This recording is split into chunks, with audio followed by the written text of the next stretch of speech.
ఈ క్రాప్తో సంబంధం లేకుండా అధిక వర్షాలు వరదలకు నష్టపోయిన ప్రతి రైతుకు నష్టపరిహారం అందిస్తామని మంత్రి కొల్లు రవీంద్ర అన్నారు. బందరు మండలం రుద్రవరం, చిన్నాపురం, నెలకూరు గ్రామాల్లో పర్యటించిన ఆయన అధిక వర్షాలకు నీట మునిగిన పంట పొలాలు పరిశీలించారు.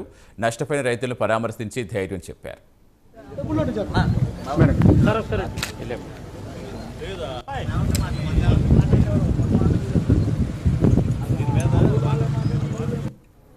మరి ఇది కేవలం లాస్ట్ గవర్నమెంట్లో చేసినటువంటి నిర్లక్ష్యమే. ఇవాళ రైతాంగం మరి ఉదయం నుంచి మేము బందరు మండలం అంతా కూడా పరిశీలిస్తున్నాం. వరి పంట చాలా వరకు ఇంకా నీళ్ళల్లోనే ఉంది, అది ఇటు బస్సులో పనికిరాదు.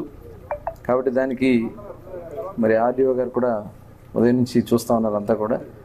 అలాగే అగ్రికల్చర్ డిపార్ట్మెంట్ నుంచి కూడా వారు కూడా ఆల్రెడీ చేస్తూ ఉన్నారు. వారు క్లియర్గా చెప్పడం జరిగింది, ఈ క్రాప్తో సంబంధం లేకుండా ఫీల్డ్లోకి వెళ్ళి స్పాట్లో చూసి డ్యామేజ్ అయింది పర్ఫెక్ట్గా నమోదు చేయమని చెప్పడం జరుగుతుంది.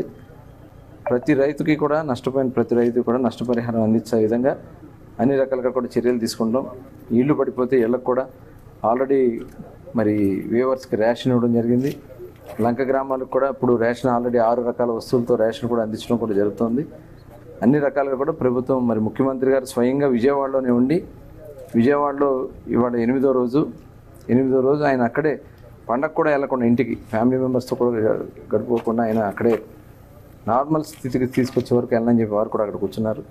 ఇవాళ మరి ఎన్యూమరేషన్ కూడా స్టార్ట్ అయింది కాబట్టి అందరూ కూడా దీంట్లో సహకరించి ఒక సక్రమంగా నష్టపరిహారం ఇప్పించే విధంగా అందరం కూడా ముందుందామని చెప్పి తెలియజేసుకుంటూ